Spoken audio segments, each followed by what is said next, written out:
Blog Talk Radio. Hello, everyone. Good morning. This is Lori Smith on Blog Talk Radio. It is 6 o'clock here in the morning, Friday morning, February the 4th. I'm happy to be here. This is one child abuse survivor to another, and I was checking out how many shows I've done. I've done about 564 shows. That's a lot of shows. Thanks, everybody, for being here. I appreciate it.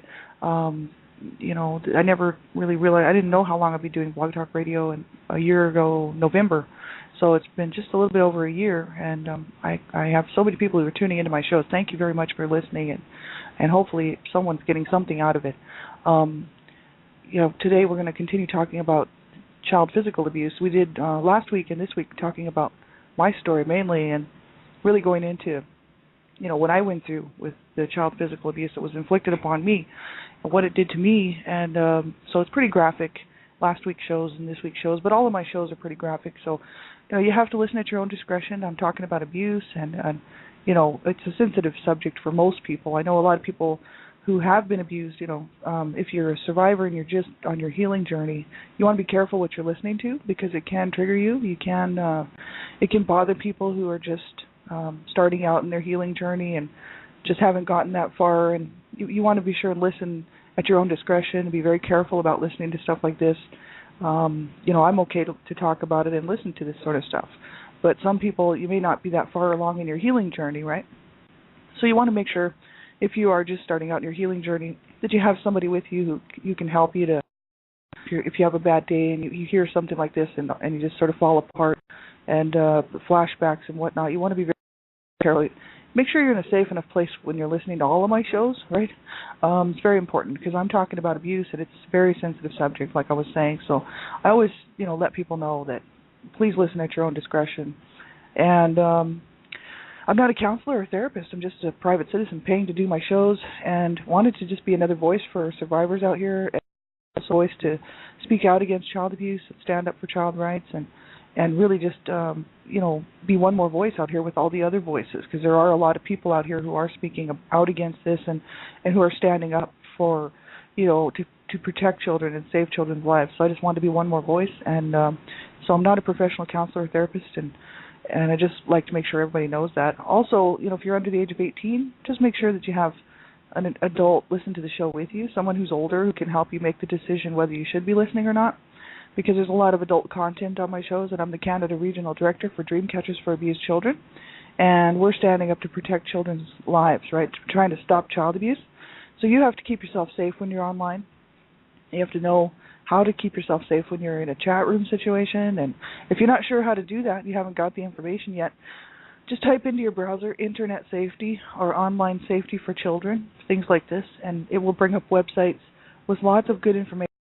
How to keep yourself safe when you're online, how to keep yourself safe in a chat room, because there's all kinds of child sexual predators and pedophiles online at all times trying to get a hold of children, right? And since I don't know where the Blog Talk players are placed around, they could be placed on other websites. I have no idea. I don't know how young the people are who are listening to my shows. And so it's very important for young people under the age of 18 to have permission and have someone to listen to the show with you, to make sure that it is okay for you to listen to as age appropriate, right? So thanks, everybody. We'll get right into the topic here. Yesterday we started looking at an article. It was called Hidden Scars, and it's from www.nospank.net. And this was written by Madhusree Mukherjee, Madhusree Mukherjee. And it was reproduced, really, the source was from an October 1995 issue of Scientific American, and they reproduced it with permission here on this website, on nospank.net, and the copyright 1995 by Scientific American Incorporated, and they have the link there to the actual Scientific American website. So you can go to this website and check this out. This particular article is called Hidden Scars. Sexual and other abuse may alter a brain region, and it's just it's sad, as a survivor. Like, I relate to a lot of this. Some stuff I don't relate to, and then other stuff I do, and I think that's the case with all of us, because everybody's been through something different, and all of our experiences really are different, even though it may be the same type of abuse, maybe this child physical abuse or child sexual abuse, but of course everybody's situation would be different. So some stuff I relate to and some stuff that I don't, but this is really quite an interesting article having to do with what happens to the brain because of child physical abuse. They're talking about severe physical or sexual abuse during childhood, right?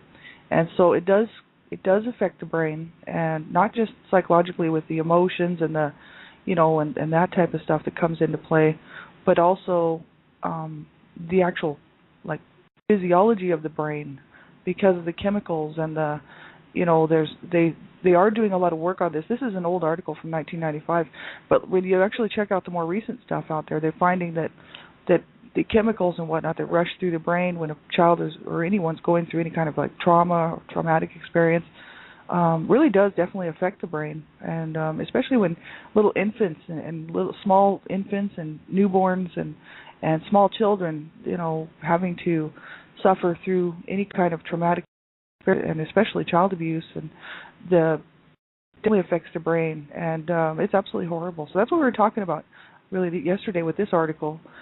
And just going on, they were talking about the long-term disturbances, really, of the severe physical or sexual abuse that people who have survived this may be invaded by nightmares and flashbacks, much like survivors of war, or conversely may freeze to numb, freeze and just become numb, right, in situations of extreme stress.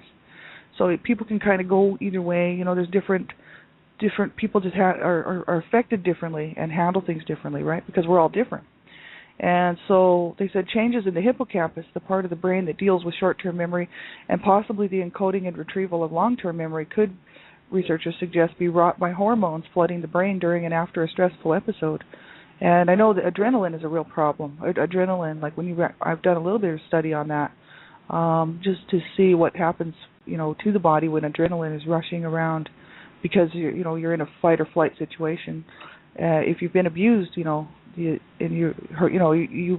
trauma from that, the adrenaline races through your body, and it's actually kind of like a toxic poison. Especially if it's happening all the time, it becomes, just like a poison to your body, right?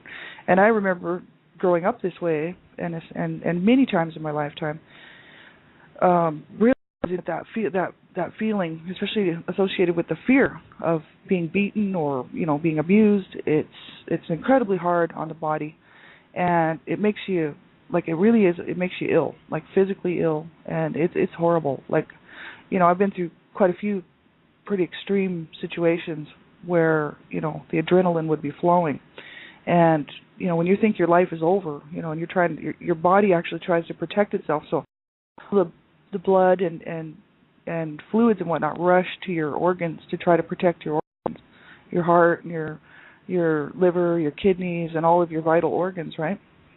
And so, that's what many times, like children who are, who know they're going to be physically abused because the abuse is starting to happen, that's what happens. And so all the blood flows right to the heart and around the vital organs, right, to try to protect them. And I remember that feeling. I totally do. It's horrible. No child should ever have to feel like that, They said that as far as the brain goes, they said between 10 and 20% of adult survivors of abuse are believed to suffer from dissociative disorders or from post-traumatic stress disorder, PTSD. But they said that the estimate number is uncertain because survivors do not seek counseling, or they quite often don't seek counseling, and so therefore it's hard to identify. But the thing is and these numbers are old, because this article is from 1995, so it's 11 years old already, right? So actually 1995, 2005, 2011, no, it's 16 years old, but it doesn't matter because the information is still good, right? So dissociation and PTSD are not sharply separated, they said, and often alternate in the same individual, right? Dissociation, often employed by children who cannot escape from the threat of abuse, is a means of mentally withdrawing from a horrific situation by separating it from conscious awareness. Really, it's just a form of protection. When the brain, we were talking about that yesterday. If a child's going to be sexually abused or abused physically or horrifically, right? The brain actually doesn't shut off, but it's like it separates, like it just dissociates, in order to protect the child, from that horrific episode, right? And so it is really harsh on people who don't know about dissociation. But I know people who have the the DID, dissociative disorder, and it's horrible. I don't think I have that because I don't shut off and at certain points and then become somebody else sort of thing, or separate one, like, personality wise from one point to another. I've never been diagnosed, you know what I mean? But I don't think I'm dissociative, right? More apt to have PTSD, but I don't know because I've never been diagnosed, right? But there are people that this happens to. This is a real thing, and so many people have experienced this, right? And it's just got to be horrible. Thanks everybody for being here. I appreciate everybody who's tuning in here this morning. I've got some good friends here in the chat room, and my good friend Gypsy Witch is here as well. So thanks for being here. I appreciate it.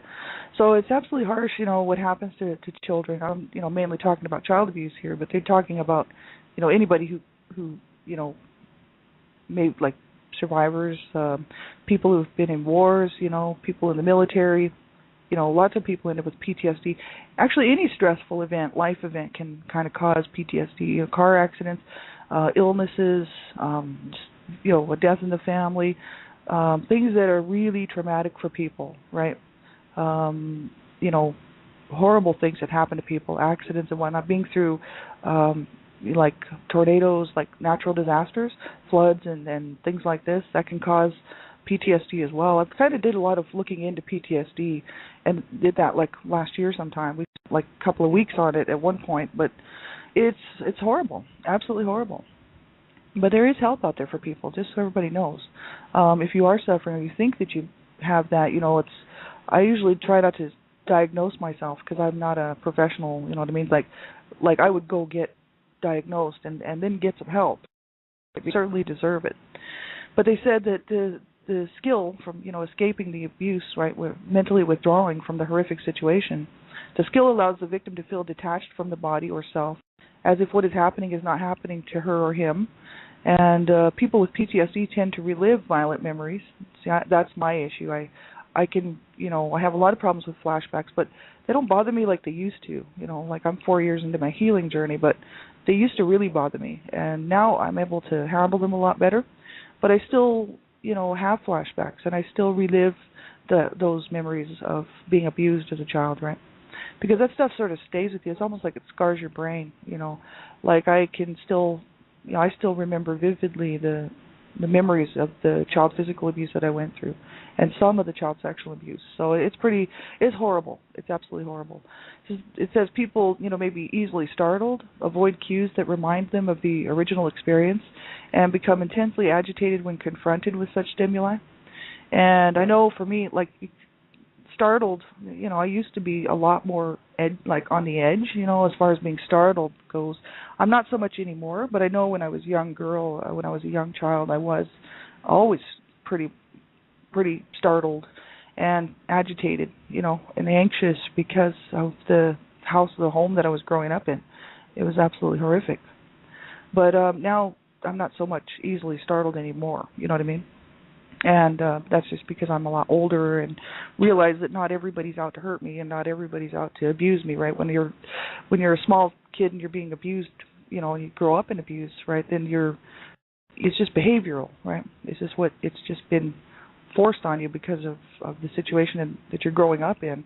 But they said that avoiding, cues that remind them of the original experience and become intensely agitated when confronted with such stimuli. I know for me, I got this on a show the other day. I don't like to be down on the floor, especially on my hands and knees. Like if I have to get down to grab something off the floor, let's say something rolls under the table and I have to pick it up. Usually sometimes when you're cleaning house, you got to get down underneath the things to clean and pick up things off the floor. Well, every time I get down on the floor on my hands and knees, it brings back all the memories of being on the floor, being beaten, being kicked around, on my hands and knees, being, it reminds me of being in that position, which was a very vulnerable position to be in. So that's always, like even if I have to get down on the floor at work or something, it's most people wouldn't think anything about that, you know what I mean? But for me, it's an issue because I spent a lot of time down on the floor trying to protect my head and trying to protect myself from beatings, right? So it's absolutely harsh what this does to people, right? People wouldn't even think of stuff like that, but it is really, it's so true, right? I probably do a lot of things a certain way just because to avoid being in the same vulnerable position that I was as a child, right? Um, I know when I was younger, I used to be very much aware of where I was in a room with people, so I never had my back ever turned towards people. I was always watching people. So when I grew up and I grew older and had to, start working and begin working and out in public and holding down jobs and whatnot, I always felt very uncomfortable when people were behind me. You know what I mean? Like, um, just that feeling of something's not right. I need to be able to see what's going on, and that was always an issue for me, and actually still is. Also, things like this stuff really has it affects people. Child abuse will, if people don't get help with this stuff, it can really affect your whole life. In many different ways that we might not even realize. For me, I have an issue with people looking at me, and I think it's because as a child growing up, you know, quite often I had bruises on my face, scratches, welts and whatnot on my body, and I never wanted anybody to look at me. I had a real problem with people looking at me, like we're talking people on the street or strangers or people in the classroom. So even today, I like to remain very much, sort of hidden away, anonymous. Don't really want anybody to look at me. So I'm working through this stuff, and actually I'd say the last 10 years or so, I've gotten a lot further along in this, but it has taken me a long time. And I think it just stems back to my childhood, just not wanting people to look at me, because I was in class quite often trying to hide bruises on my face and sitting there with my hand on my face all day, in a hot New Mexico summer, absolutely horrific. And children are going through this all the time. It's absolutely horrific that parents or caregivers and others would think that it's okay to do this to children, right? It's not. It's absolutely horrible. And so it did affect me really in many ways. I still don't like to be in a room with people so much that I, to my back where I can't see them. But I don't have as much discomfort with that as I used to. So, I'm kind of forced into it now. And I realize that, hey, my mom's not standing behind me ready to beat my ass, you know what I mean? And my dad's not standing behind me beating on me. So that's the whole issue. But, that's what happens to your psyche, right? It really does mess with your brain. And so your brain just avoids these cues that remind you of the original experience. And I think that that's what they're talking about here. And becoming intensely agitated when confronted with such stimuli. For me, when I see rolling pins, I get really upset. Because that's what my mom actually almost killed me with a rolling pin one time. And a severe beating with a rolling pin will definitely stay in your memory banks, you know what I mean? It's kind of like being beaten with a bat. It's the same idea. Rolling pins are hard, they're heavy, and when you have like a 280-pound woman beating you with this thing, and you're bound to feel it, and you're definitely going to remember it. And that's why she did it, right? She wanted me to remember that sucker, right? So when I see rolling pins, I get upset, right? And I've used rolling pins, to make pies and whatnot, to roll out pies and roll out things. But every time I see one, I get angry, I get agitated. I want to throw it, you know what I mean? I almost want to just throw it on the ground and stomp on it. And it's not even the original rolling pin. The original rolling pin that my mom beat me with, my sister has, because my mom passed away. Let's see now, 16 years ago, and my sister kept this rolling pin as a keepsake, and this rolling pin almost killed me. My mom busted my head open, and blood was flowing, and it was absolutely horrible. My sister keeps it and brings it out every now and then. Goes, look, here's Mom's rolling pin. I'm like, that stupid thing. And I told her I didn't like it and why. She knows, right? But she does it. Then she holds it and she's like, oh, I love this rolling pin. And I'm like, good for you. Like, just be happy that you didn't get your head bashed in with that thing. You know what I mean? So there's all kinds of situations like that will bother people. You know what I mean? Like, I know there's so many things. Like, I don't like belts. I don't wear belts. I don't like belts. I don't keep belts in the house. Belts, to me are a weapon, right? For most people, it's just to hold your pants up and they look nice, right? But for me, they're a weapon, right? They're a form of torture and abuse. So I don't keep belts in the house. There's all kinds of things like that. People don't, wouldn't know about me unless they really knew me. They wouldn't think about it, right? It is quite horrific what people do to their children, you know. And so there's all kinds of situations that I actually probably things that I do and situational things where cues I'll avoid that stuff, or I won't have it around or whatever, just because it reminds me of the abuse, right? So this does happen to people. They said the 2 studies of brain changes associated with abuse both used magnetic resonance imaging to measure hippocampal volumes, and found the most significant deficits on the left side. So I guess this is a part of the brain where people who have been abused, there's the most significant issues is on the left side, which is weird. Murray B. Stein of the University of California at San Diego compared 22 women who reported severe childhood sexual abuse with 21 control subjects and detected an average volume reduction of 5% of the left hippocampus. And PTSD and dissociative symptoms were more pronounced in those abuse survivors with smaller hippocampus. So that's interesting. And it's harsh, really, is what it is. They go on to talk about this whole, the issues of the brain and with the Vietnam vets and whatnot, right? They said the neurochemical mechanisms that might alter the hippocampus remain far from transparent. The brain responds to intense stress by causing adrenaline or noradrenaline, cortisols, opiates, and several other hormones to be released into the bloodstream. And the chemicals alter neuronal connections and seem to mediate psychological reactions. Enhanced noradrenaline levels cause PTSD sufferers to experience flashbacks. See, this is interesting. I really didn't know this stuff. The hippocampus is particularly sensitive to high levels of cortisols, which circulate for hours or days after stress. And Robert M. Sapolsky of Stanford University has found that in rats, glucocorticoids circulating for months kill neurons and reduce hippocampal volume. So it does affect the brain, absolutely. Being, stressful and really, traumatic situations, it does affect their brains, absolutely.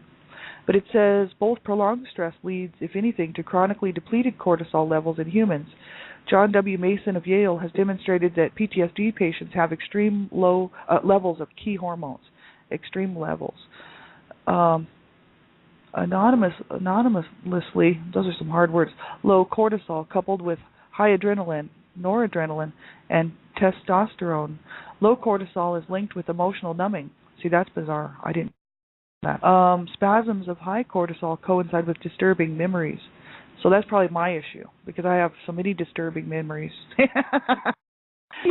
And I mean, hey, I can laugh about it, but that's because I know it was like a horror movie. It was like something out of I don't watch horror movies. I don't have to watch horror movies because my childhood was a horror movie, right? So I don't have to watch those things, right? Yeah, that's the whole issue, right? There's got to be some issue with this sort of stuff as far as the chemicals go, which I didn't know about. I was thinking it was more just along the lines of emotional damage or problems like that because, with like flashbacks and having these disturbing memories and whatnot. And, I just really didn't realize that it was chemically sort of related to what's going on chemically in the brain, right? So it is quite interesting to actually check this stuff out. And so they said that I want to just check the rest of this part out here. Yeah, they said the low cortisol is linked to emotional numbing. See, that's bizarre. Like that I don't have an issue with. Spasms of high cortisol coincide with disturbing memories. So, I would think that I've got more of that problem. But who knows? I haven't been diagnosed. But they said that Frank W. Putnam Jr. of the National Institute of Mental Health, childhood stress may lead to initially high and damaging cortisol levels. And his ongoing study of about 80 girls recruited in 1987 with 6 months of disclosing sexual abuse reveals initially high plasma cortisol. Although the mean cortisol levels are decreasing from year to year, the total amount of cortisol the victims are subject to may be above average. And it says the thermostat is broken, explains Rachel Yehuda of the Bronx Veterans Affairs Medical Center. The feedback systems that control hormone levels appear to be dysfunctional. And Putnam suggests that stress floods the brain with cortisol. The brain in turn resets the threshold at which the cortisol is produced, so that it ultimately circulates at a dramatically low level, but the system remains hypersensitive. So it's just really bad. I mean, Like, it's horrible what this stuff does to a person's body. And especially when children are just forced to live in these homes with the violence and domestic abuse and abuse. It's horrible what it does to their bodies, what it does to their minds, what it does to their brains, and then what it does to their psyche. It's so bad. I'm just going to scroll down here and see if I pick up something here real quick. So yeah, this is sort of the same thing for war vets and whatnot too. They said psychiatrists contend that if repeatedly invoked in childhood, disassociation prevents memories from being integrated into consciousness and can lead to an altered sense of self. And many normal children play with imaginary companions. Abused children can use such creative resources to a pathological extent. In extreme cases, falling prey to multiple personality disorder, MPD. Adults may continue to use disassociation as a coping mechanism, and once disassociation or PTSD develops, the majority of psychological symptoms and the hormonal profile are very resistant to treatment. So that's pretty hard. It's very, very sad, and it's just children shouldn't have to go through this. You know what I mean? So they said it's not the same. They said 97% of psychiatrists believe dissociative disorders, which have a strong presence in the Diagnostic and Statistical Manual of Mental Disorders, 4th edition. But their link with MPD and their implicit provision of a mechanism for memory suppression has made them controversial. PTSD, too, has detractors.